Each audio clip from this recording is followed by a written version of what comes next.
Hello students, welcome back to my channel Study Time with Ankit Dwivedi. Now we are continuing with our topic matrix. So बच्चों last lecture में हमने matrix के definition और matrix के कुछ types के ऊपर डिस्कशन करा था. तो नाउ इसी लेक्चर में कंटिन्यू करते हुए बच्चों हम लोग आगे बढ़ते हैं टाइप्स ऑफ मैट्रिक्स में, जो कि थर्ड वन है रो मैट्रिक्स. तो आइए देखते हैं रो मैट्रिक्स होता क्या है. तो रो मैट्रिक्स का मतलब ये होता है बच्चों कि वैसा मैट्रिक्स जिसमें सिर्फ और सिर्फ एक ही रो होता है ना.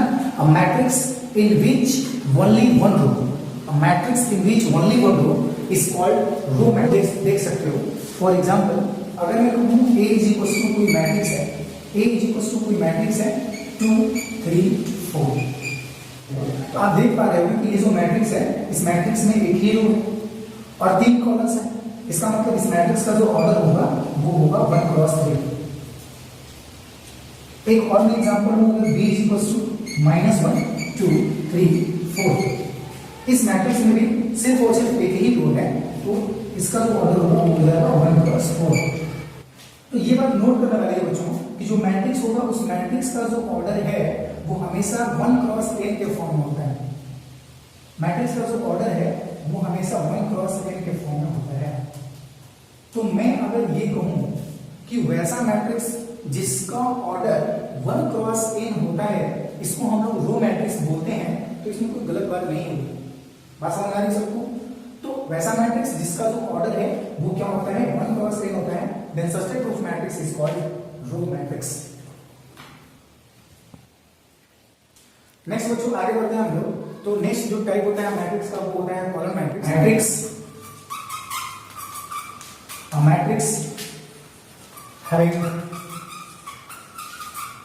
only one column, a matrix having only one column is called column matrix. मतलब वैसा मैट्रिक्स जिसमें कि सिर्फ और सिर्फ एक कॉलम होता है उसको हम लोग बोलते हैं कॉलम मैट्रिक्स. और एक बात आप नोटिस कर सकते हो कि कॉलम मैट्रिक्स का जो ऑर्डर होता है वो होता है n क्रॉस 1, बिकॉज ऑफ इसमें जो नंबर ऑफ कॉलम्स होते हैं वो फिक्स होते हैं. कितने? 1 ही हो सकते हैं. ठीक है. तो इस प्रकार का मैट्रिक्स को हम लोग क्या बोलेंगे बच्चों? कॉलम मैट्रिक्स बोलेंगे. For example A is equal to 2 3 4. इसमें सिर्फ और सिर्फ एक ही वर्टिकल लाइन है, दैट मींस सिर्फ और सिर्फ एक ही कॉलम्स है. ठीक है. तो इसका जो ऑर्डर होगा या जो डायमेंशन होगा वो क्या हो जाएगा 3 क्रॉस 1 होगा. या फिर मैं B इज इक्वल टू कहूं -1 2 3 4. तो इसका जो ऑर्डर होगा वो क्या हो जाएगा 4 क्रॉस 1 हो जाएगा, है ना. मतलब इसमें 4 हॉरिजॉन्टल लाइंस हैं और एक वर्टिकल लाइंस है, इसका मतलब इसका जो ऑर्डर होगा वो 4 क्रॉस 1 होगा. इस पार्टिकुलर मैट्रिक्स में आप देख पा रहे होंगे कि जो नंबर ऑफ कॉलम्स हैं वो सिर्फ और सिर्फ 1 है, इसलिए इस मैट्रिक्स को हम लोग क्या बोलेंगे? कॉलम मैट्रिक्स बोलेंगे. बात समझ में? नेक्स्ट बच्चों क्या है टाइप्स ऑफ मैट्रिक्स में? जीरो और null matrix. What is zero और null matrix? Matrix in which all entries are zero, then such type of matrix is called null matrix और जीरो मैट्रिक्स. फॉर एग्जांपल बच्चों A is equal to अगर कोई matrix है 0 0 0 0 0 0, तो ये जो matrix A है ना इसमें जितने भी एंट्रीज हैं, है ना, इसमें कितने एलिमेंट्स हैं? 6 एलिमेंट्स हैं, बट सारे के सारे एलिमेंट्स जो हैं वो क्या हैं? 0 हैं. इसको हम लोग क्या बोलेंगे बच्चों? जीरो मैट्रिक्स और नल मैट्रिक्स बोलते हैं. ठीक है. या फिर एक एग्जांपल और ले सकते हो तुम 0 0 0 0, है ना. ये क्या है? ये भी एक नल मैट्रिक्स है, बिकॉज इसमें भी सारे एंट्रीज जो हैं वो क्या है? 0 0. इस बात को हमेशा ध्यान रखना है कि जीरो मैट्रिक्स या नल मैट्रिक्स जो है वो कोई भी मैट्रिक्स हो सकता है. रेक्टेंगुलर मैट्रिक्स भी हो सकता है, स्क्वायर मैट्रिक्स हो सकता है, हॉरिजॉन्टल मैट्रिक्स हो सकता है, वर्टिकल मैट्रिक्स हो सकता है, कॉलम मैट्रिक्स हो सकता है, रो मैट्रिक्स हो सकता है. मेरे कहने का मतलब सिर्फ ये है कि जीरो मैट्रिक्स में ऑर्डर है, मतलब किसी भी ऑर्डर का जो मैट्रिक्स है वो नल मैट्रिक्स हो सकता है. बस ध्यान सिर्फ इतना देना है कि उसके सारे एंट्रीज 0 हैं कि नहीं. तो अगर किसी मैट्रिक्स के सारे एंट्रीज 0 होते हैं देन उसको हम लोग क्या बोलेंगे बच्चों? जीरो मैट्रिक्स और नल मैट्रिक्स बोलते हैं. वैसा स्क्वायर मैट्रिक्स जिसमें कि सभी नॉन डायगोनल एलिमेंट्स जो हैं वो 0 होते हैं, then such type of matrix is called diagonal matrix. जैसे कि एग्जांपल से हम समझते हैं A is equals to suppose that 1 0 0 0 2 0 0 0 3। तो आप यहाँ पे देख पा रहे होंगे बच्चों कि ये एक स्क्वायर मैट्रिक्स है, बिकॉज ऑफ इसमें नंबर ऑफ रोज और नंबर ऑफ कॉलम्स इक्वल हैं, तो ये एक स्क्वायर मैट्रिक्स है। साथ ही साथ आप ये भी नोटिस कर पा रहे होंगे इसका जो मेन डायगोनल है, इस मेन डायगोनल को छोड़ करके जितने भी सारे एलिमेंट्स हैं वो सभी एलिमेंट्स क्या हैं, 0 0 हैं।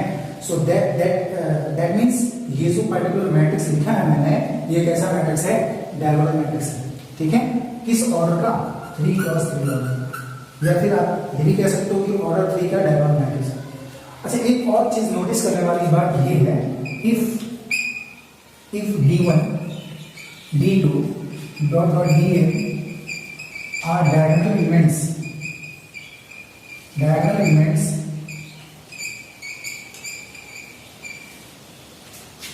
of diagonal matrix,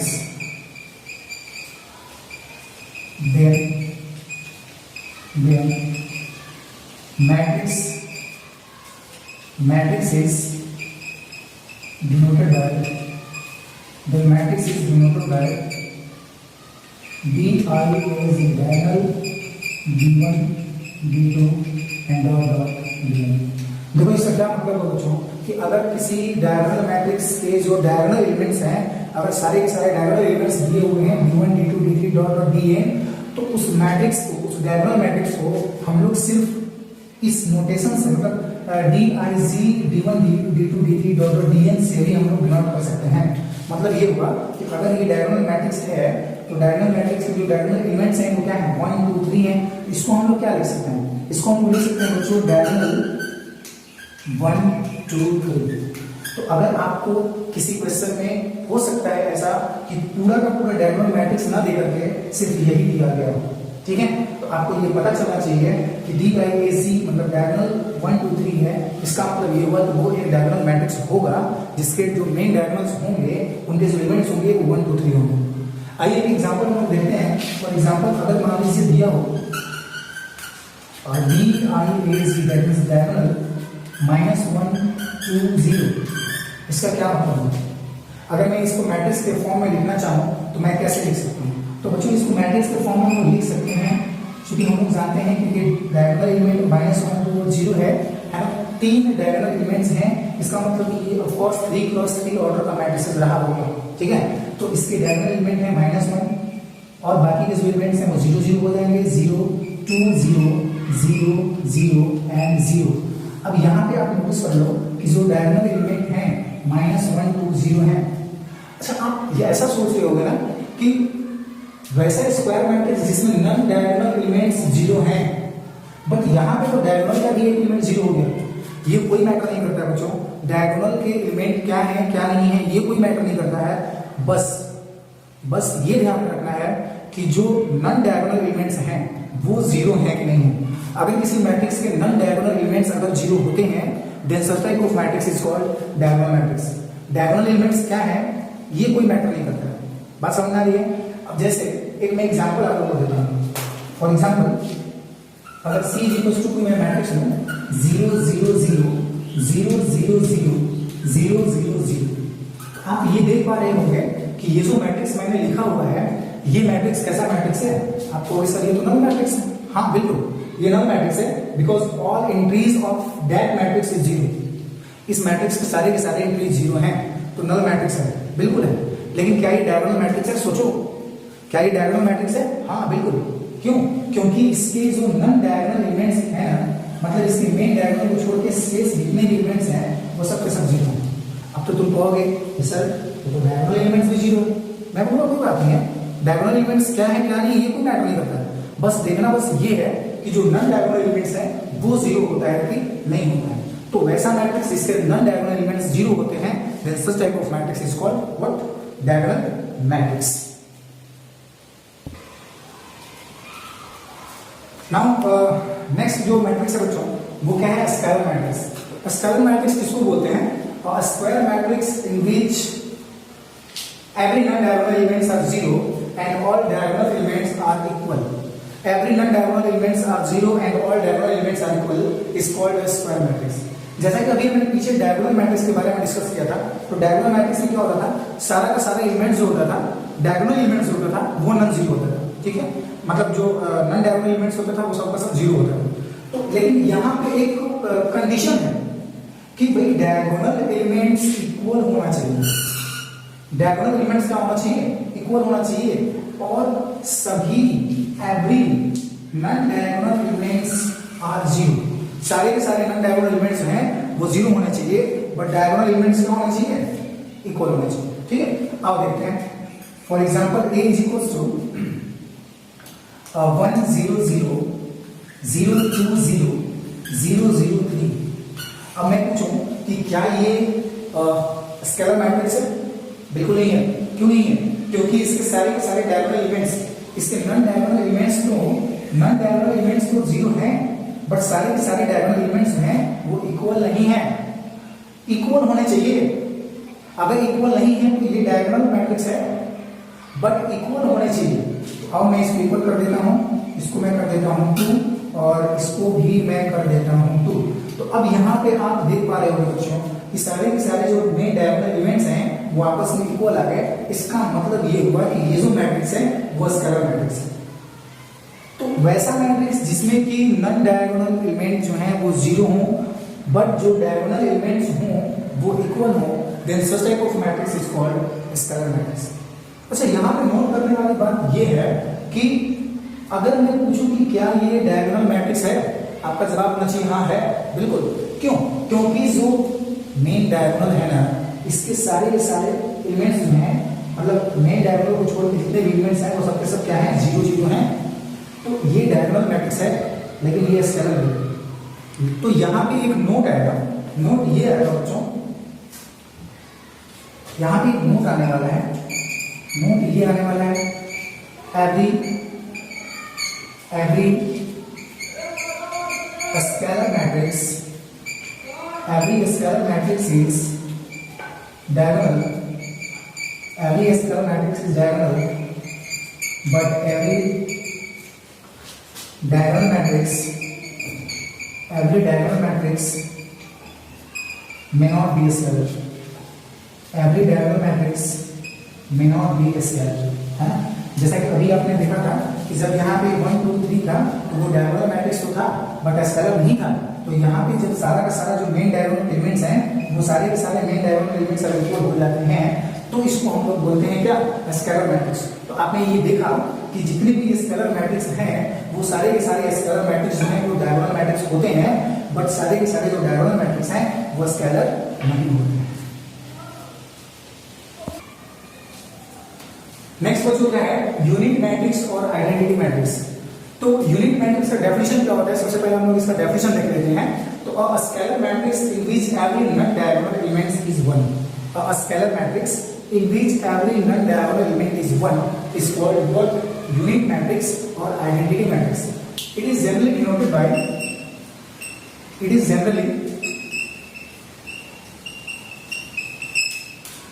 bye I. It is generally denoted by I, है। तो वैसा scalar matrix, that means unit matrix जो होता है वो एक स्केलर मैट्रिक्स ही होता है।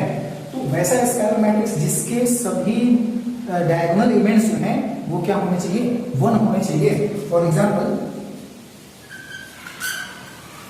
तो ये हो जाएगा 1 0 0 1। और मैं एक मैट्रिक्स ले लूं, 2 क्रॉस 2 ऑर्डर का आइडेंटिटी मैट्रिक्स है। इसको अपन कैसे लिखेंगे, इसको हम लोग लिख सकते हैं I2 का मतलब ये हुआ कि this is the identity matrix of order 2। तो किसी क्वेश्चन में बच्चों आइडेंटिटी मैट्रिक्स नहीं भी दिया होता है तो वहां पे अंडरस्टूड होना चाहिए कि अगर वो I2 की बात कर रहा है मतलब वो इस मैट्रिक्स की बात कर रहा है, अगर वो I3 की बात कर रहा है मतलब कि वो किस मैट्रिक्स की बात कर रहा है, 1 0 0 0 1 0 0 0 1 इस मैट्रिक्स की बात कर रहा है। अब मुझे आप ये बताओ कि ये जो मैट्रिक्स मैंने लिखा हुआ है क्या ये स्केलर मैट्रिक्स है?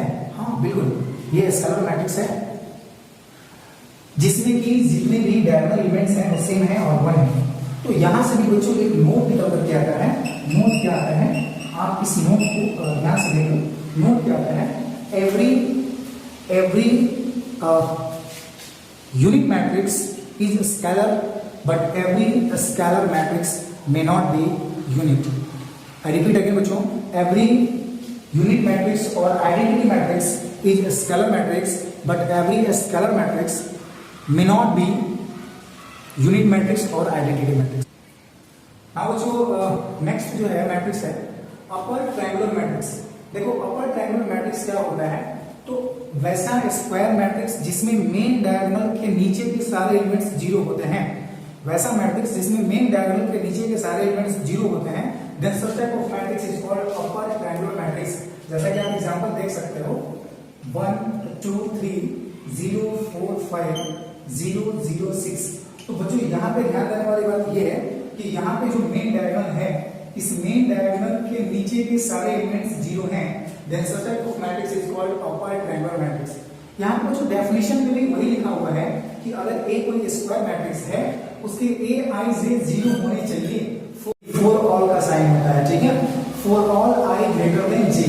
अगर मैं कहूं अगर किसी मैट्रिक्स का जो जनरल फॉर्म होता है, अगर 3x3 ऑर्डर का कोई मैट्रिक्स है, उस मैट्रिक्स का जो जनरल फॉर्म होता है वो क्या होता है, A11 A12 A13 A21 A22 A23 A31 A32 A33। तो बच्चों यहाँ पे जो डेफिनेशन दिया हुआ है, अकॉर्डिंग टू डेफिनेशन अगर i का वैल्यू j से बड़ा हो तो a i j का वैल्यू 0 होना चाहिए। तो i का वैल्यू j से बड़ा कौन कौन से एलिमेंट्स के लिए हो रहा है, आप देखो ध्यान से A21 A31 A32। तो जो मेन डायगोनल है ना, उसके नीचे के सभी एलिमेंट्स जो हैं उसके लिए i का वैल्यू जो है वो j से बड़ा है, सो दैट्स व्हाई इन सारे एलिमेंट्स का वैल्यू 0 होना चाहिए। तो इस प्रकार के मैट्रिक्स को हम लोग क्या बोलेंगे बच्चों, अपर ट्रायंगुलर मैट्रिक्स। तो आई होप सबको समझ में आ गया होगा कि वैसा मैट्रिक्स जिसमें मेन डायगोनल के नीचे के सारे एलिमेंट्स जीरो हों, ऊपर का एक दो एलिमेंट जीरो हो जाए या डायगोनल के एक दो एलिमेंट जीरो हो जाए, उससे कोई मैटर नहीं करता है। मैटर बस ये करता है कि जो मेन डायगोनल है उसके नीचे के सभी एलिमेंट्स जीरो होने चाहिए। तो अगर मेन डायगोनल के नीचे के सभी एलिमेंट्स जीरो हैं तो उसको हम लोग क्या बोलेंगे, अपर ट्रायंगुलर मैट्रिक्स। ना बच्चों बिल्कुल उसी तरह से लोअर ट्रायंगुलर मैट्रिक्स भी होता है। लोअर ट्रायंगुलर मैट्रिक्स में क्या होता है, इसमें मेन डायगोनल के ऊपर के सभी एलिमेंट्स जीरो होने चाहिए। इसका मतलब इसमें जो कंडीशन होता है वो a i j 0 तो होगा, but for all i less than j के लिए। तो अब आप यहाँ पे देख पा रहे होंगे कि कौन कौन से एलिमेंट के लिए i का वैल्यू j से छोटा है। तो आप देखोगे कि ये एलिमेंट और ये एलिमेंट है जिसमें कि i का जो वैल्यू है वो j से छोटा है। तो i का वैल्यू j से छोटा है, तो इन सारे एलिमेंट्स का जो वैल्यू है वो 0 होना चाहिए, तब उस मैट्रिक्स को हम लोग बोलेंगे क्या, लोअर ट्रायंगुलर मैट्रिक्स। या फिर मैं इतना भी कह सकता हूं कि वैसा मैट्रिक्स जिसमें कि मेन डायगोनल के ऊपर के सभी एलिमेंट्स 0 हों। तो अपर ट्रायंगुलर मैट्रिक्स में मेन डायगोनल के नीचे के सारे एलिमेंट्स 0 होते हैं, और लोअर ट्रायंगुलर मैट्रिक्स में मेन डायगोनल के ऊपर के सारे एलिमेंट्स क्या होते हैं, 0 होते हैं। मैं एक एग्जांपल यहाँ पे ले लेता हूँ, b = ये एग्जांपल जो है वो लोअर ट्रायंगुलर मैट्रिक्स का एग्जांपल है। तो ये क्या 1 0 0 2 3 0 0 0 0 है ना। तो आप सिर्फ ये देखो कि जो मेन डायगोनल है उसके ऊपर के सारे एलिमेंट्स 0 है कि नहीं है। हाँ बिल्कुल 0 है। यहाँ पे एक डायगोनल एलिमेंट भी 0 हो गया है, या यहाँ पे मेन डायगोनल के नीचे के भी एक एलिमेंट 0 हो गए हैं, तो वो कोई मैटर नहीं करता है। बस मुझे ये देखना है कि मेन डायगोनल के ऊपर के सारे एलिमेंट्स 0 है कि नहीं है। तो अगर मेन डायगोनल के ऊपर के सारे एलिमेंट्स 0 हैं बच्चों, तो इस मैट्रिक्स को हम लोग क्या बोलेंगे, lower triangular matrix. Two matrices A and B are said to be equal. A और B अगर दो मैट्रिसेस हैं तो दोनों मैट्रिसेस आपस में इक्वल तभी होते हैं जब वो दो कंडीशंस को सेटिस्फाई करते हैं बच्चों, ठीक है। तो वो दो कंडीशंस कौन कौन से हैं, उनमें पहला कंडीशन तो यही है, they are of the same order. मतलब ये कि दोनों मैट्रिक्स को सेम ऑर्डर का होना चाहिए। अगर A और B दो मैट्रिक्स दिए गए हैं तो दोनों मैट्रिक्स अगर सेम ऑर्डर के होते हैं तो उनको हम लोग बोलते हैं बच्चों कंपैरेबल मैट्रिक्स। कंपैरेबल मैट्रिक्स यानी कि उन मैट्रिक्स को कंपेयर किया जा सकता है, वो इक्वल नहीं होंगे, बट अगर वो सेकंड कंडीशन भी सेटिस्फाइड करते हैं तो उसको हम लोग बोलते हैं इक्वल मैट्रिक्स। और वो सेकंड कंडीशन क्या है बच्चों, सेकंड कंडीशन ये है each element of A is equal to the corresponding element of B। इसका मतलब ये हुआ कि पहले मैट्रिक्स का मतलब मैट्रिक्स A के जितने भी एलिमेंट्स हैं वो मैट्रिक्स B के सभी कॉरेस्पॉन्डिंग एलिमेंट्स के इक्वल होने चाहिए। कॉरेस्पॉन्डिंग एलिमेंट्स का मतलब ये होता है बच्चों कि Aij is equal to Bij for all I and J। That means A11 जो होगा वो B11 के इक्वल होगा, A12 जो होगा वो B12 के इक्वल होगा, है ना। मेरा मतलब यही है कॉरेस्पॉन्डिंग एलिमेंट्स इक्वल होने से, ठीक है। तो अगर दो मैट्रिसेस दिए हुए हैं बच्चों तो दोनों मैट्रिक्स आपस में इक्वल कब होते हैं? तो पहला कंडीशन तो यही है जब दोनों के ऑर्डर सेम हो, और दूसरा कंडीशन ये है कि दोनों के कॉरेस्पॉन्डिंग एलिमेंट्स भी सेम हो। आइए इसमें कुछ क्वेश्चंस हम लोग देखते हैं। तो जो पहला एग्जांपल है इसमें क्या लिखा हुआ है, इफ एक मैट्रिक्स दिया हुआ है जो 3x3 ऑर्डर का है और ये जो सेकंड मैट्रिक्स है ये भी 3x3 ऑर्डर का है। तो इस क्वेश्चन में बच्चों ये है कि दोनों जो है वो इक्वल मैट्रिक्स है, then we have to find the value of x y z a and b। मतलब कि आप देख पा रहे हो इन दोनों मैट्रिसेस में जितने भी वेरिएबल्स हैं, इन दोनों मैट्रिसेस में जितने भी वेरिएबल्स हैं तो आप चेक करो कौन कौन से वेरिएबल्स हैं। x है, y है, z है, a है, b है और c है। तो इन सारे वेरिएबल्स का वैल्यू जो है वो फाइंड करना है। तो सबसे पहली बात तो यही है कि ये दोनों मैट्रिक्स सेम ऑर्डर के हैं, बिल्कुल। तो अब यहाँ पे क्या है कि दोनों मैट्रिक्स के बीच में अगर इक्वल का साइन दिया हुआ है तो दोनों मैट्रिक्स इक्वल तभी होगा जब दोनों के कॉरेस्पॉन्डिंग एलिमेंट्स इक्वल हो जाएंगे, ठीक है ना। इसका मतलब ये होगा कि जो A11 है वो इसके B11 के इक्वल होगा। इसका मतलब बच्चों यहाँ से इक्वेशन आएगा x + 3 = 0 और यहाँ से आप x का वैल्यू फाइंड कर सकते हैं -3। बिल्कुल उसी तरह से बच्चों z + 4 जो है वो सेकंड वाले एलिमेंट के इक्वल होगा, मतलब A12 जो है वो B12 के इक्वल होगा। इसका मतलब z + 4 = 6, so that's why z = 6 - 4 = 2। And similar बच्चों जो A13 है वो B13 के इक्वल हो जाएगा। दैट मींस यहां से एक और इक्वेशन मिल जाएगा 2y - 7 = 3y - 2। और यहाँ से हम लोग y का वैल्यू आसानी से सॉल्व कर सकते हैं, आसानी से फाइंड आउट कर सकते हैं। तो कैसे? +3y इसको आप इक्वल किधर लेके आओ -3y और ये -2 प्लस का सेम हो जाएगा। और यहाँ से बच्चों ये -y = 5, that means y = -7। And similarly बच्चों आप यहाँ पे क्या करोगे, -6 जो है वो -6 का तो इक्वल है ही। यहाँ से एक इक्वेशन मिलेगा a - 1 = -3, a - 1 = -3। तो यहाँ से a का वैल्यू आ जाएगा कितना बताओ, -3 + 1 कितना -2 है ना। और ये जो है 0 जो है वो 2c + 2 इक्वल होगा। तो यहाँ से जो c का वैल्यू निकल के आएगा कितना -1 है ना। आप चेक आउट कर लोगे। नेक्स्ट जो है b - 3 a31 ये इक्वल हो जाएगा b31 के, है ना। तो यहाँ से इस इक्वेशन से बच्चों को b का वैल्यू फाइंड कर लेंगे और ये -21 तो -21 के इक्वल है ही और ये 0 तो 0 के इक्वल है ही। तो मेरे कहने का मतलब ये है बच्चों कि अगर दो मैट्रिक्स दिया हो तो उन दोनों मैट्रिक्स को इक्वल मैट्रिक्स तभी कहते हैं जब दोनों मैट्रिक्स का ऑर्डर सेम हो और साथ ही साथ दोनों मैट्रिक्स के कॉरेस्पॉन्डिंग एलिमेंट्स भी क्या हो, सेम हो। नाउ बच्चों ये जो क्वेश्चन है, क्वेश्चन ये है find the values of a b c and d from the following equations, है ना। हमारे पास दो मैट्रिसेस दिए गए हैं और दोनों मैट्रिक्स को, ये दोनों मैट्रिक्स इक्वल मैट्रिक्स है, ठीक है, ऐसा क्वेश्चन में दिया हुआ है।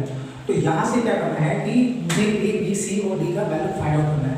चलो तो अब ये बताओ कि दोनों मैट्रिक्स का जो ऑर्डर है वो तो 2 × 2 ही है। इसका मतलब दोनों मैट्रिक्स जो है वो तो सेम ऑर्डर का है। अब जब सेम ऑर्डर का है तो इसके कॉरेस्पॉन्डिंग एलिमेंट्स भी तो इक्वल हो जाएंगे ना। इसका मतलब बच्चों यहाँ से इक्वेशन मेरे को मिलेगा 2a + b = 4, है ना, ये पहला इक्वेशन मिलेगा। और यहाँ से बच्चों दूसरा इक्वेशन मिलेगा a - 2b = -3। और यहाँ से बच्चों तीसरा इक्वेशन मिलेगा 5c - d = 11। और यहाँ से चौथा इक्वेशन मिल जाएगा 4c + 3d = 24 from first and second. यहाँ ध्यान से देखिएगा, फ्रॉम फर्स्ट एंड सेकेंड। यहाँ से मैं क्या करूँगा कि इक्वेशन नंबर फर्स्ट से b का वैल्यू फाइंड करूँगा। तो आप देख पा रहे हो इक्वेशन नंबर फर्स्ट से b का वैल्यू क्या निकल जाएगा, मुझे ये बताओ। b = 4 - 2 ऐसा आ जाएगा ना, b = 4 - 2 आएगा। और इस b का जो वैल्यू है ना मैं उसको इक्वेशन नंबर सेकंड में पुट करने वाला हूँ, ठीक है। तो a - 2 और b का वैल्यू मैं बच्चों पुट करूंगा 4 minus 2a is equal to -3। अब यहाँ पे क्या, यहाँ पे a minus 2 4 8 and minus minus plus 4a is equal to -3, ठीक है ना। अब यहाँ पे 4a और a ये हो जाएगा 5a, और यहाँ से बच्चों -3 -8 को उधर लेके जाओगे इक्वल है तो +8 हो जाएगा, और यहाँ से 5a इज इक्वल टू आएगा 5, so a is equal to b बच्चों है। और जब तुम a का वैल्यू लाके पुट कर दोगे इक्वेशन, इस इक्वेशन में b is equal to 4 minus 2a में, तो ये तुम्हारा b का वैल्यू मिल जाएगा। तो 4 माइनस 2 और a का वैल्यू 1, तो 2 इंटू 1 2 हो गया, 4 माइनस 2 आ गया 2, यानी b का वैल्यू निकल के आ गया 2। तो बच्चों यहाँ पे हम लोग क्या किए, इक्वेशन 1 और 2 को सॉल्व किए by substitution method and we get the value of a and b। Now we solve equation number 3rd and 4th, 3rd और 4th इक्वेशन को सॉल्व करते हैं। तो यहाँ से बच्चों इसको भी मैं किस मेथड से सॉल्व करूँ, इसको भी मैं सब्स्टिट्यूशन मेथड से ही सॉल्व करना चाहता हूँ। तो आइए मैं इसको सब्स्टिट्यूशन मेथड से सॉल्व करता हूँ। From 3rd and 4th, from 3rd and 4th। अब तो 3rd एंड 4th क्या है, 5c minus d is equal to 11 है। तो यहाँ से अगर मैं d का वैल्यू फाइंड करने की कोशिश करूँ तो यहाँ से देखो जो d का वैल्यू क्या आ जाएगा, देखो ध्यान से समझना d का वैल्यू क्या आएगा। यहाँ पे d का वैल्यू आ जाएगा 5c माइनस 11 है ना, ये प्लस 11 इसको उधर लेके चले गए तो माइनस 11, और ये माइनस d उसको उधर लेके चले गए तो प्लस d हो गया। That means d is equal to 5c minus 11 आएगा। और 5c माइनस 11 d का जो वैल्यू है उसको मैं इक्वेशन नंबर 4 में पुट कर रहा हूँ। तो आप ध्यान से देखो क्या आने वाला है। वैसे आप एक काम कर सकते हो, वीडियो पॉज करो और खुद से बनाओ, ठीक है। वीडियो पॉज करो, खुद से सॉल्व करो और फिर इसको मिलाओ कि क्या आपने सही बनाया, और देखते हैं।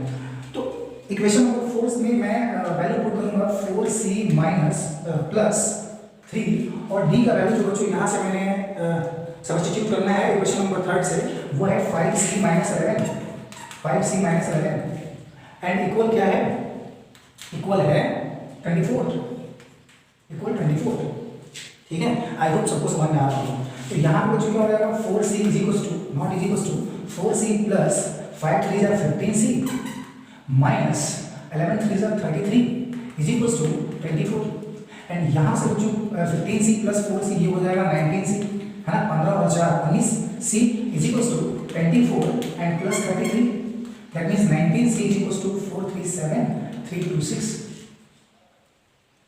ओ सॉरी 325 नॉट 6। तो यहाँ से बच्चों c का वैल्यू आ गया 57/19 है ना, तो क्या आ जाएगा 3। तो c का वैल्यू बच्चों मिल गया 3। अब इस c का वैल्यू जब यहाँ पे लाके पुट करोगे तो d का वैल्यू मिल जाएगा। तो d इज इक्वल टू क्या आएगा 5, c का वैल्यू 15, c का वैल्यू 3 माइनस 11, तो 5 3 जा 15 माइनस 11, तो यहाँ से बच्चों आ गया। तो यहाँ हम लोग क्या किए कि इस मैट्रिक्स की हेल्प से हम लोग क्या किए कि a b c और d सबका वैल्यू पता कर लिए। अब यहाँ a b c और d का वैल्यू जब इसमें मैट्रिक्स में लाके पुट करोगे तो ये दोनों मैट्रिक्स आपस में क्या आ जाएगा, इक्वल। ना बच्चों मैट्रिक्स में जो नेक्स्ट टॉपिक है वो है ऑपरेशन ऑन मैट्रिसेस, ठीक है। तो ऑपरेशन ऑन मैट्रिसेस में बच्चों हम लोग क्या क्या पढ़ने वाले हैं। ऑपरेशन ऑन मैट्रिसेस में हम लोग ये पढ़ने वाले हैं कि दो मैट्रिक्स को हम लोग ऐड कैसे करते हैं, मतलब addition of matrices, difference of matrices, multiplication of matrices and scalar multiplication of matrices, ठीक है। तो ये 4 ऑपरेशन बच्चों यहाँ पर हम पढ़ने वाले हैं। कौन कौन, पहला एडिशन ऑफ मैट्रिसेस, दूसरा difference of matrices that means subtraction of matrices, तीसरा मल्टीप्लिकेशन ऑफ मैट्रिसेस, और चौथा स्केलर मल्टीप्लिकेशन ऑफ मैट्रिसेस। अब आप ये सोच रहे होंगे कि मैट्रिक्स में ये डिवीजन ऑपरेशन में क्यों नहीं बताया, मैं क्यों नहीं बोल रहा हूँ कि डिवीजन ऑफ मैट्रिसेस। तो बच्चों मैं ये बता दूं आपको कि मैट्रिक्स में डिवीजन ऑपरेशन नहीं होता है, मतलब किसी मैट्रिक्स में किसी मैट्रिक्स को डिवाइड नहीं किया जा सकता है, ठीक है। तो आइए स्टार्ट करते हैं हम लोग। जो पहला है एडिशन ऑफ मैट्रिसेस। तो अगर ए और बी दो मैट्रिक्स दिए गए हों जिनके ऑर्डर सेम हो, आई रिपीट अगेन बच्चों, वैसे मैट्रिक्स जिनके ऑर्डर सेम हो उन्हीं मैट्रिक्स को ऐड किया जा सकता है।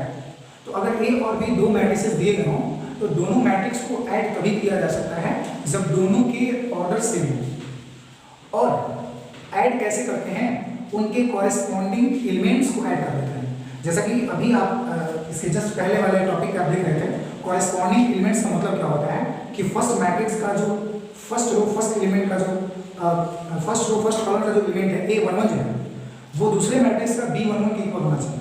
बात समझ में आ रही है? तो कहने का मतलब ये हुआ कि कॉरेस्पॉन्डिंग एलिमेंट्स को हम लोग क्या कर देते हैं, ऐड कर देते हैं। तो वो जो देता है वो क्या देता है, सम ऑफ टू मैट्रिक्स देता है। जैसा कि यहाँ पे एग्जाम्पल में भी डेफिनेशन भी वही है कि अगर A और B दो मैट्रिसेस हैं ऑफ सेम ऑर्डर, है ना, दोनों मैट्रिक्स सेम ऑर्डर के होने चाहिए, देन देयर सम, तब उसके सम को अगर मैं C कहूँ, अगर दोनों मैट्रिक्स के सम को मैं C कहूँ तो उसको हम लोग डिनोट करते हैं A प्लस B से, और A प्लस B जो होता है बच्चों वो भी एक मैट्रिक्स ही होता है। अच्छा, A प्लस B जो मैट्रिक्स होगा, अगर A n cross n order का मैट्रिक्स है, B n cross n order का मैट्रिक्स है, तो दोनों को अगर हम लोग ऐड करेंगे तो जो A प्लस B मिलेगा वो भी n क्रॉस n ऑर्डर, मतलब कि सेम ऑर्डर का मैट्रिक्स होगा, है। और इसको हम लोग फाइंड कैसे करते हैं, कैसे ऑब्टेन करेंगे इसको, दोनों के कॉरेस्पॉन्डिंग एलिमेंट्स को बच्चों हम लोग ऐड कर देते हैं, then we get A plus B। अब एक एग्जांपल से हम लोग समझते हैं इसको। एग्जांपल क्या है, example A is equal to, अगर कोई मैट्रिक्स दिया हुआ है 1 2 3 -1 4 and 0, B is equal to कोई मैट्रिक्स दिया हुआ है 2 5 9 0 1 2 -1 2 3। सपोज दैट ये मैट्रिक्स दिया हुआ है, तो सबसे पहले तो ये देखो कि दोनों मैट्रिक्स का ऑर्डर सेम है कि नहीं है। तो आप देख पा रहे हो कि इस मैट्रिक्स का जो ऑर्डर है वो 2 क्रॉस 3 है, जबकि इस मैट्रिक्स का जो ऑर्डर है बच्चों वो हो गया है 3 क्रॉस 3। तो दोनों मैट्रिक्स का जब ऑर्डर सेम नहीं है तो आप इसको ऐड नहीं कर सकते हो। सो पहली चीज तो यही है कि ऑर्डर सेम होना चाहिए। तो ऑर्डर सेम होना चाहिए मतलब इसमें हम एक रो को इरेज कर दे रहे हैं, ठीक है। अभी देखो, अभी ऑर्डर जो है वो सेम हो गया, इसका भी ऑर्डर हो गया 2 क्रॉस 3। अब यहाँ पे हम लोग क्या करेंगे, दोनों मैट्रिक्स को ऐड करना है, ठीक है, A प्लस B। तो अब दोनों मैट्रिक्स को ऐड कैसे करोगे, दोनों मैट्रिक्स के कॉरेस्पॉन्डिंग एलिमेंट्स को हम लोग ऐड करते हैं। कॉरेस्पॉन्डिंग एलिमेंट्स को ऐड करने का क्या मतलब हुआ, पहले को पहले के साथ ऐड करोगे, दैट मींस 1 प्लस 2, दूसरे को दूसरे के साथ ऐड करोगे, दैट मींस 2 प्लस 5, तीसरे को तीसरे के साथ ऐड करोगे, दैट मींस 3 प्लस 9, है ना। मतलब ये फर्स्ट रो और इसका फर्स्ट रो, तीनों का जो कॉरेस्पॉन्डिंग एलिमेंट्स है उसको ऐड करोगे, और फिर सेकंड रो के कॉरेस्पॉन्डिंग एलिमेंट्स को ऐड करो, that means -1 plus 0 4 plus 1 and 0 plus 2। तो यहाँ पे क्या आ रहा है बच्चों, 1 प्लस 2 आ गया 3, 5 प्लस 2 आ गया 7, 9 प्लस 3 हो गया क्या 11, not 11 12, and -1 plus 0 -1 4 plus 1 5 0 plus 2 है ना। तो ये आपको मिल गया एक नया मैट्रिक्स जो कि A और B दोनों मैट्रिक्स का क्या है, सम है, और इसको मैं क्या कह लूं, C कह लूं, ठीक है। तो आप इसका भी ऑर्डर देख रहे होंगे, इसका भी ऑर्डर क्या है 2 क्रॉस। नाउ बच्चों अब हम लोग पढ़ने वाले हैं प्रॉपर्टीज ऑफ मैट्रिक्स एडिशन, ठीक है। अभी हम लोगों ने पढ़ा कि दो मैट्रिक्स को कैसे ऐड करते हैं, और अब हम लोग पढ़ेंगे कि अगर दो मैट्रिक्स को ऐड कर दिए तो उसका क्या क्या प्रॉपर्टीज होता है। तो प्रॉपर्टीज ऑफ मैट्रिक्स एडिशन में जो फर्स्ट प्रॉपर्टीज है बच्चों वो ये है कि matrix addition is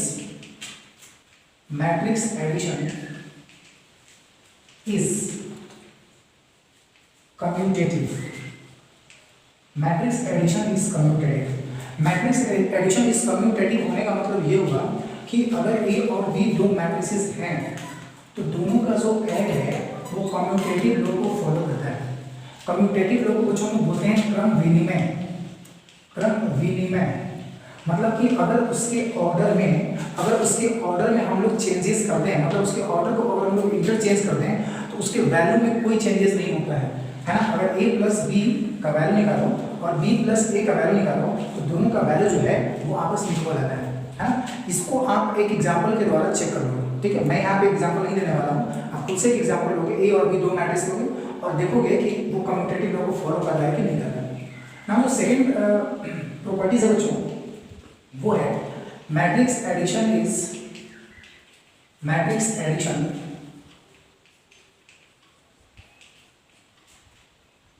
associative. Matrix addition जो होता है बच्चों को एसोसिएटिव ही होता है। फॉर एग्जांपल एसोसिएटिव का मतलब ये हुआ कि A plus B plus C अगर तीन मैट्रिसेस हों, if A B and C are three matrices of same order then A plus B plus C is equals to A plus B plus C। अगर A B C तीन matrices हों same order के, मतलब कि उनको add अगर किया जा सकता है, अगर ऐसे तीन मैट्रिसेस दिए गए हों तो A plus B plus C is equals to A plus B plus C होता है, ठीक है। तो इस ये जो रूल है ना इसको हम बोलते हैं एसोसिएटिव रूल, ठीक है। थर्ड में जो ये है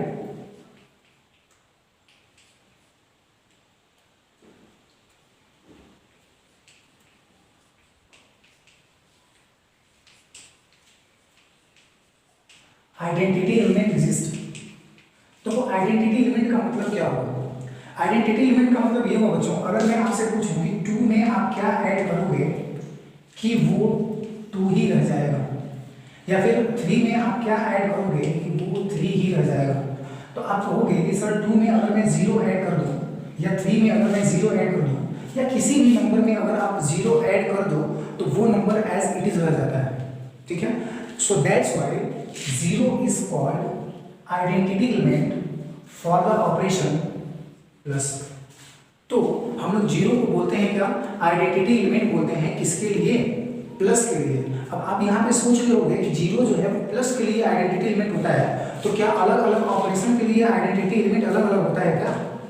बिल्कुल आप सही सोच रहे हो, अलग अलग ऑपरेशंस के लिए आइडेंटिटी एलिमेंट बिल्कुल अलग अलग होता है। अगर मैं 1 के लिए आइडेंटिटी एलिमेंट बोलूं तो इसका मतलब ये कि आप 2 में कितने का मल्टीप्लाई करोगे 2 रह जाएगा, तो आप कहोगे सर 1। इसका मतलब कि जैसे ही यहाँ पे एडिशन से मल्टीप्लिकेशन हुआ, जैसे ही ऑपरेशन चेंज हुआ, वैसे ही आइडेंटिटी एलिमेंट भी चेंज हो गया।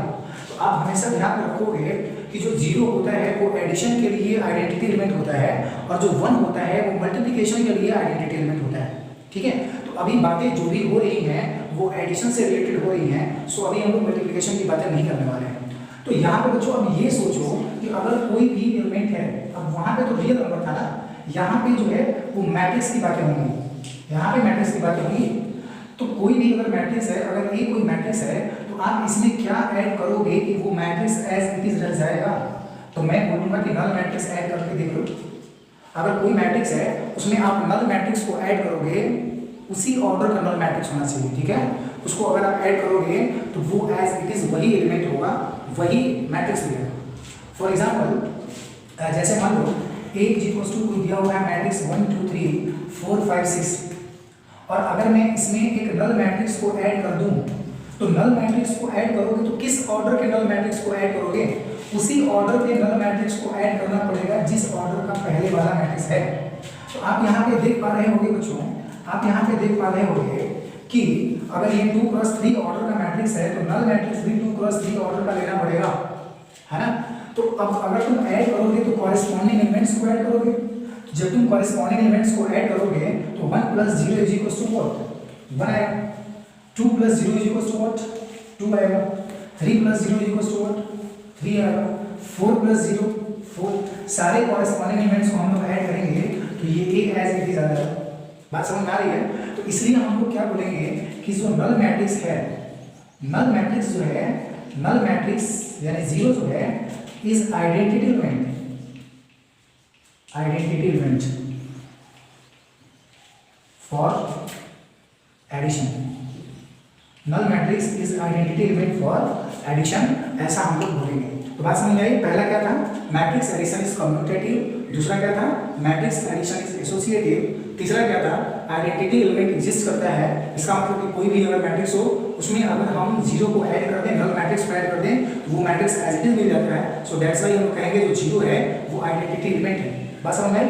नेक्स्ट जो वो है बच्चों, नेक्स्ट अब हम लोग इसमें देखते हैं नंबर 4। तो नंबर 4 है बच्चों एग्जिस्टेंस ऑफ आइडेंटिटी इनवर्स। जैसा कि अभी हम लोग देखे कि एग्जिस्टेंस ऑफ आइडेंटिटी एलिमेंट क्या होता है, बिल्कुल उसी तरह से हम लोग देखेंगे एग्जिस्टेंस ऑफ आइडेंटिटी इनवर्स क्या होता है। जैसे मान लो अगर मैं तुमसे पूछूं 2 में तुम क्या ऐड करोगे कि प्लस के लिए जो आइडेंटिटी एलिमेंट था 0 वो आ जाए, तो तुम कहोगे कि सर 2 में तो मैं -2 ऐड कर दूं तो 0 आ जाएगा। या मैं पूछूं कि -2 में तुम क्या ऐड करोगे कि प्लस के लिए जो आइडेंटिटी एलिमेंट था वो आ जाए। या फिर मैं तुमसे पूछूंगा कि 2 में तुम क्या मल्टीप्लाई करोगे कि मल्टीप्लिकेशन के लिए जो आइडेंटिटी एलिमेंट था वो आ जाए। ठीक है, तुम कहोगे सर 1/2, यहाँ पर कहोगे 2। तो कहने का मतलब ये हुआ कि यहाँ पे जो -2 है वो प्लस के लिए 2 का एडिटिव इनवर्स है। जो 2 का एडिटिव इनवर्स है वो क्या है? -2 है। और -2 का एडिटिव इनवर्स क्या है? 2 है। यहाँ पे देखो, यहाँ पे ऑपरेशन चेंज हो गया है, यहाँ पे मल्टीप्लिकेटिव इनवर्स आ जाएगा ना, तो यहाँ पे 2 का मल्टीप्लिकेटिव इनवर्स हो गया है 1/2 और 1/2 का मल्टीप्लिकेटिव इनवर्स हो जाएगा 2। तो यहाँ पे बच्चों हम लोग बात कर रहे हैं मैट्रिक्स के ऊपर, तो हम लोग ये देखेंगे कि अगर ए कोई मैट्रिक्स है तो उस मैट्रिक्स ए में तुम क्या ऐसा ऐड करोगे कि वो नल मैट्रिक्स के इक्वल आ जाएगा। क्योंकि एडिशन के लिए अभी हम लोगों ने पढ़ा था कि एडिशन के लिए जो आइडेंटिटी एलिमेंट होता है वो नल मैट्रिक्स होता है। तो यहाँ पे तुम देख पा रहे होगे कि अगर ए में मैं उसकी नेगेटिव मैट्रिक्स को ऐड कर दूं, अगर कोई मैट्रिक्स दिया हुआ है, अगर उस मैट्रिक्स में मैं उसके नेगेटिव मैट्रिक्स को ऐड कर दूं, उसके नेगेटिव मैट्रिक्स को ऐड कर दूं तो मुझे नल मैट्रिक्स मिलता है। सो दैट्स व्हाई बच्चों, so minus A is called additive inverse of A. Minus A is called additive inverse of A. और बिल्कुल सिमिलरली हम लोग ए को कहेंगे माइनस ए का एडिटिव इनवर्स, मतलब दोनों एक दूसरे का एडिटिव इनवर्स होता है। ए जो है वो माइनस ए का एडिटिव इनवर्स हो गया और माइनस ए जो है वो ए का एडिटिव इनवर्स होगा। बात समझ में आ रही है सबको? तो ये था क्या, existence of additive inverse. And now last one है कुछ इसका कैंसिलेशन लॉ। आप इसको जरा ध्यान से समझोगे, ठीक है, कि कैंसिलेशन लॉ होता क्या है।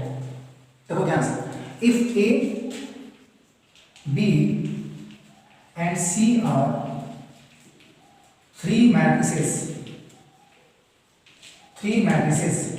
If A, B and C are three matrices, then अगर A plus B is equals to A plus C है, this implies that B is equals to C हो जाएगा।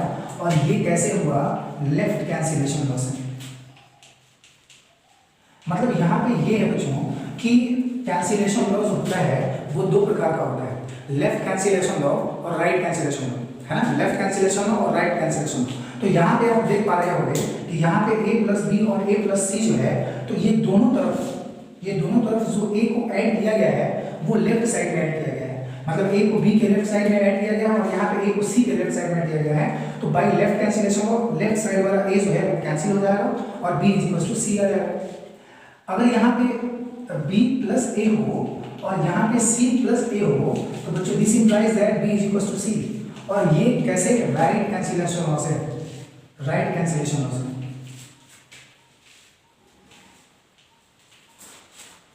मतलब ये कि अगर इधर b प्लस a है, मतलब राइट साइड से a को ऐड किया गया है, तो यहाँ a और a जो है वो राइट कैंसिलेशन लॉ से क्या हो जाएगा?